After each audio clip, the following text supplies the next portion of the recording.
because things were a mess off the field. Murphy driving forward for Pompey, up level with the left edge of the penalty area. Decent cross into the middle, the header is in! And Pompey take the lead! Josh Murphy's cross, Marco Marni.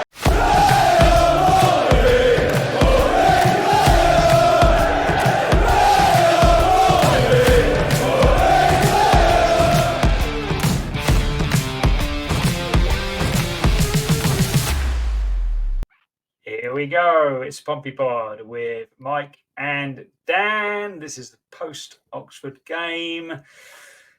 Good evening, Dan. Good evening. How are you? Good evening.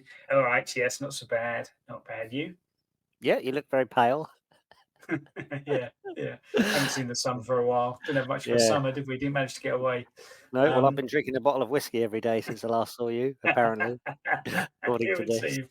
So Oh, no, actually, yeah, sorry to ruin your introduction. I did get burnt at the Pompey game on Saturday. Did you? So Oh, that's what it is. Yeah, okay. That's probably You're what right in the sunlight. Yeah, direct and then sunlight. It was quite a nice day. In watching football in the rain. Nice. So. Nice. Yeah, sorry. Well, we will talk about that. We will talk about that Pompey game. Many questions. It is game week 9. We're still about a victory at Portsmouth, but we're not bottom of the league, so that's positive. There is one team worse than us at the moment. But let's kick off with our audience participation question, which is: please put your comments and response in the comments. How deep of the brown stuff are we in? Have a scale of 1 to 10, 10 being really over our head, or 1 being not at all. What do you think? Put your comments in, and while you're there, why not subscribe, like, share, all those good things. If you're on Spotify, give us a little review. Thank you very much. Let's get into it. Right, started well, didn't we? What, the penalty? But we started well before the penalty. Actually, sorry. Let's rewind. Let's rewind a little bit. Before that, lineup. Let's talk about the lineup, because that was I actually got excited for the first time. Well, when I was so confused. When I saw Mousinho interviewed midweek, he sort of talked about, they asked him about Norris, and the bloke was sort of saying to him, Norris you're going to be dropping Norris, sort of basically putting words in his mouth. And Mousinho was just sort of kept saying, not necessarily, and that sort of thing. And I just thought, he's not going to drop him, is he? And then when I saw the team sheet, and I thought, oh, he has changed him. And then he wasn't even on the bench either. So, like you said, I don't know whether there'd been a little strop and whether he'd copped a strop and he was out of the team altogether. I did think it was a bit strange that he wasn't even on the bench. But, yeah, very good. Very good. And Sorensen in as well. I knew that pleased a lot of people. Me not it so did. much. We'll come back to Sorensen in a bit. What sort of I know. How do you think we're playing? Because people were saying we were playing wing backs. Were we playing wing backs? I didn't really. That's what I saw. This people saying, we were playing a 3-5-2, but I don't know. I think it was still the same old formation, wasn't it? It was still just no real right winger, wasn't it? And then Sorensen wandered out there every now and then, but it was more Williams kind of filling up that space. That's what I thought. Anyway, I didn't think Ogilvy was playing as a centre back or as a wide left. It was a wing back. So no, it seemed same as always to me. Same old formation. Yeah. So anyway, so like I said, started well. First, how did you feel when Sorensen did pick up the ball for the pen? Well, I was trying to think who would take it. So when the referee gave it, I thought straight away. I thought it'd be Pack for some reason. I don't know why. Has Pack taken a penalty before? I can't remember him taking one. Yeah, and then I was thinking, well, who previously else? Been Bishop normally it'd be Lang, Bishop, Yengi. Oh yeah, Lang. Yeah. You'd think it'd be one of those. So then, I thought, I didn't know whether Murphy took penalties. Now I saw Sorensen take it, and I thought, oh well, okay, he's a striker. He scored 300 goals last season, didn't he, in the Neon Valley League? So. Bit of confidence for him. Yeah. And then, it wasn't the best, was it? It was a good save, but it wasn't a good pen, was it? So it's quite obvious. He signposted it. Yeah, I thought so. Yeah. If you're going to be that obvious, you've got to really belt it, haven't you? Make sure it goes through the keeper. Yeah. I was worried, to be honest with you. I was a little worried at that stage because I thought, here we go. Yeah, I thought before the game, and I said to a few of the people we were with, I said, I think we need to be a goal up by half time I thought the longer it goes on 0-0, I didn't really want it to be going in the break 0-0. I just thought it would be good to get an early goal, get even a couple of goals before half time, just so we can just relax a little bit. And then when we got the penalty, I thought brilliant, perfect. 2-3 minutes in, whatever it was, go 1-0 up nice and early. But then yeah. Okay, so yeah, we missed that. Oxford also missed 3 big chances, didn't they, in the first half? I think one was a good save, I think, from Schmid and Schmidty, but the other 2 were kind of howlers, weren't they? Both from players you think, like Harris has scored 3 in 5 or 3 in 6 or 4 or whatever. He's got a few goals already this season, and yeah, he completely miskicked that, didn't he? Yeah, he missed one at the near post, as did Rodriguez. Yeah, the one at the near post, I thought was, I've seen it back now, and it's just one of those where that's a 1 out of 10, isn't it? That you would just fluff that, hit your. It reminded me a little bit of the Bolton guy last year when he had that open goal, and again he was bang on form, and somehow popped it around the post, completely missed his kick. It's similar in a way, wasn't it? Because he had so much space. Not as easy a chance as the Bolton one, but it's still relatively easy for someone who's in form. But yeah, so although we had that first 20 minutes, it was all us. But then when they broke, they looked like they were going to score every time they went forward, didn't they? Yeah, I thought they had, like you said, they had the better chances in the first half. I don't quite agree with the people saying that we dominated. Well, actually, I went to the toilet about half an hour, and as I was coming back, Sky Sports was on the TV downstairs, and the woman was just saying, "Oh, still 0-0 here at Fratton Park, but Portsmouth are absolutely dominating this game." I thought, okay, were we? Maybe not. Possession-wise, I think we were, weren't we? Possession-wise, we're not really creating much. We had that kind of chance where Murphy swung and missed, and not really much other than that, though, was there? Not a lot. Keeper didn't really make any big saves. Better chances in the first half. Yeah. So obviously we know what happened second half. We scored what I thought was a very good goal. Conceded what I thought was just seemed rooted. The keeper seemed rooted. I know it got a deflection and it spun a little bit and what have you. And I saw someone say today that no one's saving that shot, but I think I thought the initial positioning wasn't great because the deflection didn't change the direction that much, did it? It just gave it a bit of spin. And probably spun it inside the post. But it was always going that way, wasn't it? Yeah. Yeah, I think 25 yards out, so you can see it quite clearly. I don't really get, and I don't want to be overly critical with the keeper, but I think he's got to make more of an effort. I think if that was Norris, people would be all over that. Yeah, you're probably right.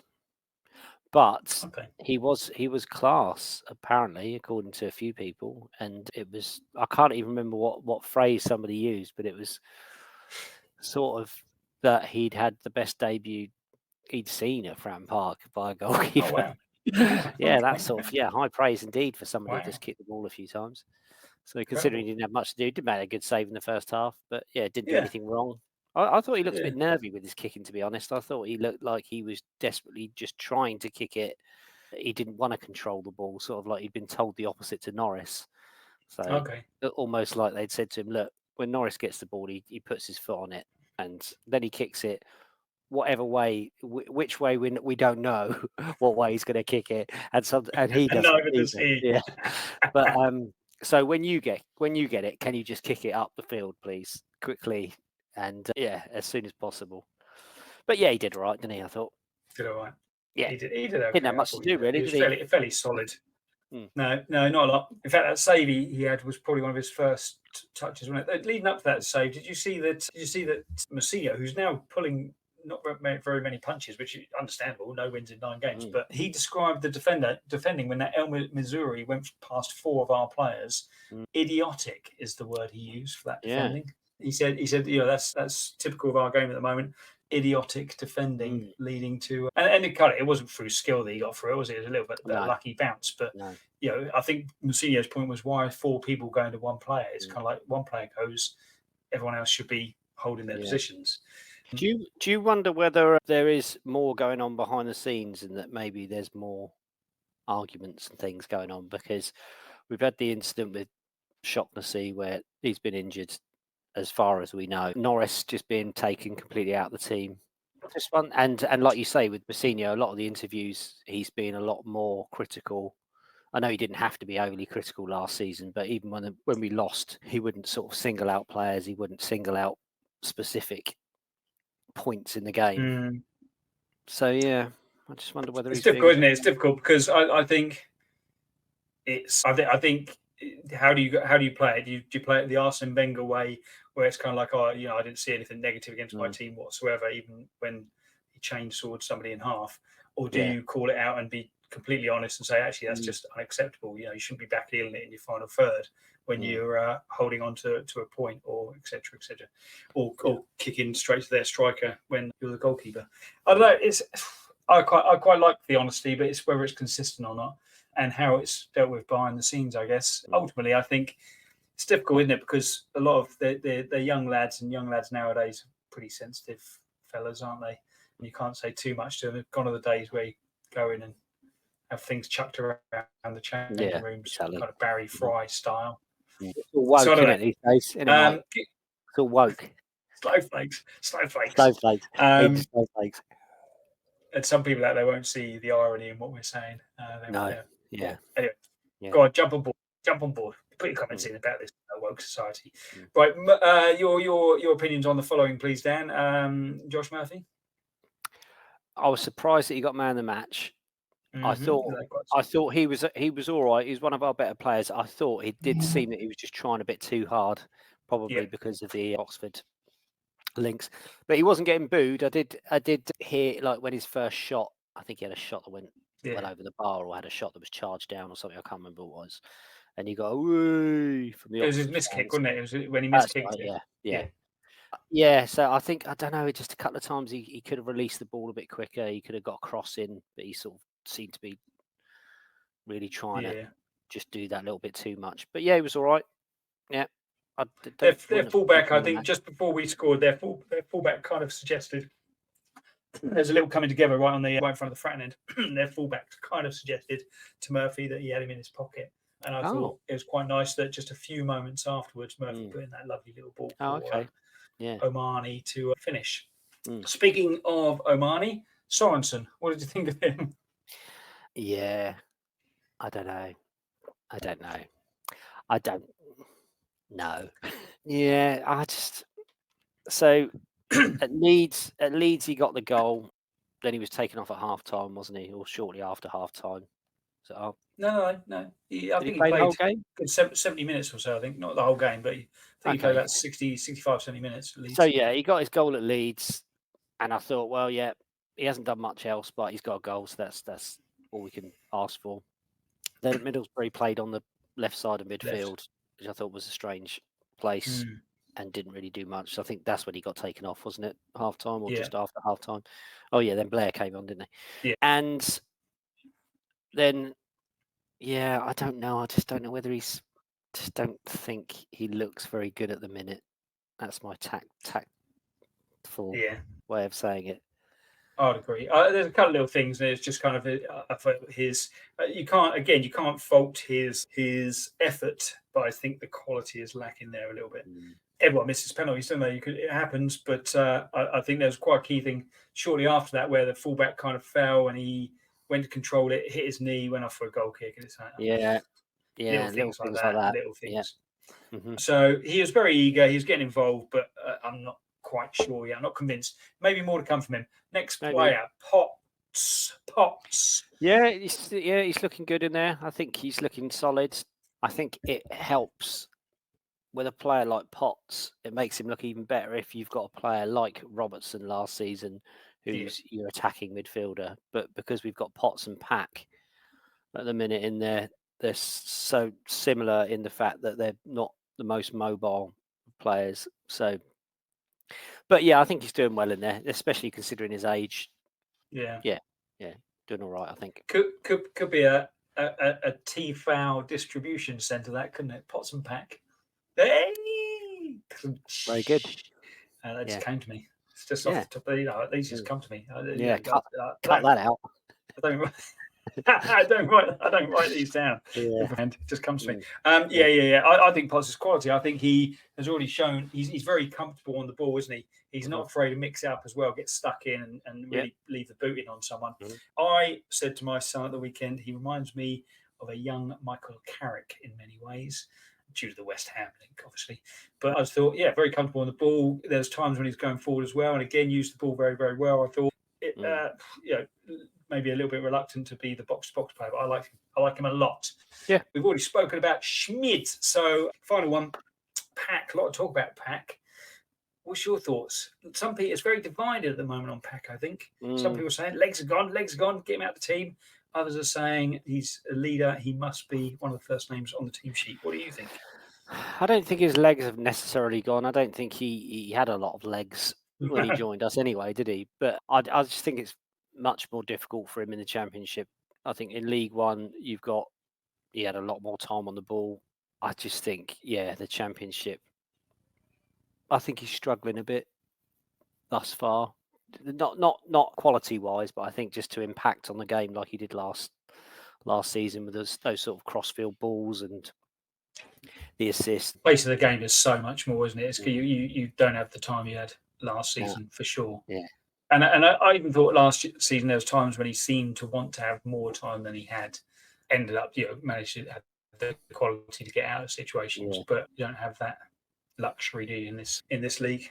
Yeah, and the teams are too good that we're playing against. Like in League One, if he managed to come away from a challenge against a poor player, then another poor player might come up.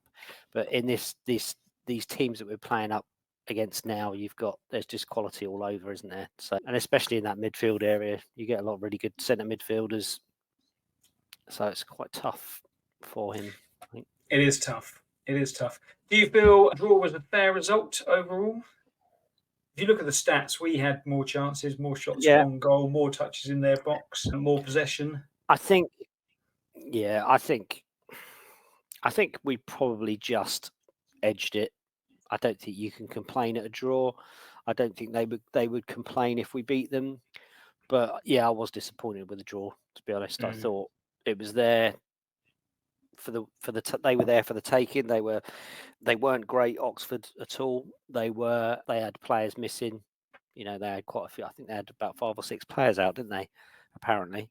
Yeah. And I just thought it was a good time to play them. Good time to get 3 points. So I was quite disappointed, really. Yeah. I thought they had obviously, as we've already spoken about, they had the 3 clear-cut chances in the first half, but I didn't really think until the goal they didn't create much in the second half. No, they didn't. No. Which is why I was a bit disappointed to lose that goal, and especially in the manner we lost it. It was kind of it was avoidable in several places, wasn't it? It was avoidable. Ogilvie, got turned too easy, in far up the pitch. Then there's a couple of opportunities. There's I think somebody dived in, it went through their legs. Oh no, it was McIntyre who kind of final attempt to block, and you can't do much about that. He's attempting to block, isn't he? But I think we just could have done more to prevent it getting that far up the pitch in the first place. A lot of space that Sibley had as well, didn't he? Mm-hmm. Huge amount of space. And it's not like we had loads of chances. We had a couple of chances after the goal, a couple of really good chances after they equalised. We had the Ogilvie header, hit the post, went across the line. Very unlucky. And then we had the one where the keeper came out, and we had 2 or 3 shots in the space of 5 seconds. Yeah, I'd even forgotten about that. The keeper did really well there, didn't he? Yeah, but other than that, again, it's not what other real clear-cut chances were there. No. I thought it was better, but it couldn't have been any worse, really, could it? No. Let's be honest. Couldn't have been any worse. Any worse? Why do I keep saying that? Any worse? Any worst? Okay, I'm going to ask you the question that I asked the audience at the beginning. How, scale of 1 to 10, how deep are we in it? Do you think? Wow. Are we a 10, or are we only a 7 due to the early part of the season, or maybe a 5? Maybe you're quite comfortable. Maybe you feel that we've played teams we shouldn't be beating. I don't know. You tell me.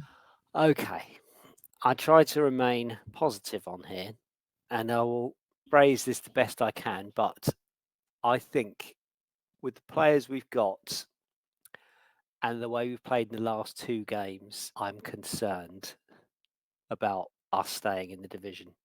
I just think we're not good enough all over the pitch. Yes, we have played the top 6 teams or whatever it was, 6 of the top 8, I don't know. But I think it's the way we've played in those games as well. Yes, we've worked hard. Yes, we've managed to nick some draws away from home. But then we've played Stoke and Oxford. The Stoke game was probably the worst game in a few years. And then the Oxford game, that's a game we should be winning. So, yeah, I don't know. I just don't know whether these players, from what I've seen at the minute, I'm not being Mr. Oh, that's it, we're shit. Mousinho out. We're going to get beaten every game. But from what I've seen of the players, are they good enough? And the other thing, which I mentioned to a few people on Saturday, is that we don't know our starting 11. Mousinho doesn't know our starting 11. Every game we've had a different starting 11. Every game, and that doesn't help. Yeah. Like last season, I know it's League One, as we keep saying, but we knew pretty much what our starting 11 was for each game. Consistent, And wasn't then, it? yeah, this season it's who's playing? We don't even know where our goalie is. We don't know which defenders are fit. We don't know who's playing right back. We don't know who's playing left back. We don't know who's going to be in the centre with Pack. We don't know who's going to be on the wings, and we don't know who's going to be up top. So that's, other than Pack in centre midfield, and maybe now the two centre backs, you don't know who's going to be playing. No, so, even then, you don't. Shaughnessy should be back for the next one. So, would he take one of them two fellas out? I probably think so. Don't know which one, but so I don't know. Yeah, it's difficult, isn't it? I think that just doesn't help. It doesn't help the fact that we don't know what our starting 11 is, and they're not gelling as a team, and they're not going to gel if they're going to keep playing different players. Yeah, it's going to take some time, isn't it? And time is something we do not have. Speaking of time, we're almost out of time, so I'm going to give you a little roundup of the socials. This is comments on our socials. First one up, I'm not going to name names because this is not what we're all about, but I just thought that some of these were interesting comments. Dan, this is an interesting one. So, what happened to the midfielder? I'm going to tell you this word for word. What happened to the midfielder that PSV and Dortmund player we bought? I kind of get what you're saying. I think it's PSG rather than PSV, but yeah, he's just not playing. He's for whatever reason he's not playing at the moment. The second one up, Dan. This is a comment directed, I think, at me. Well, it is at me. Don't know why I said I think. I don't think you really understand football. It says, Mike, you're a prick. Yeah, I think it's aimed at you, mate. I'm reading between the lines there. Yeah. Okay, next one up. Here we go. No, come on, what was it? I didn't even hear what the comment was. Oh, okay. I don't think you really know. I don't think you really understand football. Oh, okay. So fair enough then. So whoever this is, they understand football. Well, you would think, wouldn't you? But the same person then put, I would like to see Lane playing in midfield with Potts, who has been excellent. So that's a clear understanding. The understanding of football is that the lightweight winger needs to play in centre midfield. Okay. I'm just wondering if that might be a typo and it should have been Lang. But even then, I wouldn't necessarily play Lang in centre midfield either. And neither really suited for that position. So, but anyway, clearly understands football on a different level to us. Kane. Kane. Maybe it was Kane. Maybe it was supposed to be Kane. Harry Kane. Okay. Yeah. Maybe that's what he's talking about. Maybe he just went off on a tangent and was talking about another player that we could get in. Maybe. I'm going to end on two positives. And the first one is, I think it's too early to start worrying that we're going to get relegated this early in the season. Many fans have decided last season that we'd be mid-table at best last season after what was deemed a poor start, including heavy defeats to Leyton Orient and Blackpool. Day was disappointing. We didn't win, but showed some good stuff. Well, there you go. That is a positive thing. And we're much better than we were at Stoke, but that's not really a benchmark, is it? The other positive thing, which I posted on our socials this week, is that this time last year, Sheffield Wednesday went the first 10 games only picking up 2 points, losing 8, and they didn't have anywhere near the start we did. Now, my son pointed out they then changed their manager, but that's by the by. They still survived, and survived relatively comfortably-ish. So we're going to buy loads of people in January. Whole new team. Oh, yes, yeah. We're going to keep ourselves up by buying. Yeah, plenty. Okay, well, it's looking a little bit desperate at the moment, isn't it? 5 points, 4 defeats, no wins so far for Pompey. QPR are next up, but that's not for a couple of weeks. So we won't be back until next week with the QPR preview. Please put your comments in there, like, share, and subscribe to our channel. We are almost at 700 subscribers, and we're nearly at 1,000 followers on Facebook. We're 3 away from that. So if you want to follow us on Facebook, once we get to 1,000, we are giving away a Portsmouth shirt to one of those 1,000 people. Just 3 away now. So please do. That is it for this week. Thank you, Dan. Play Up Pompey. Thank you. Goodbye. Bye.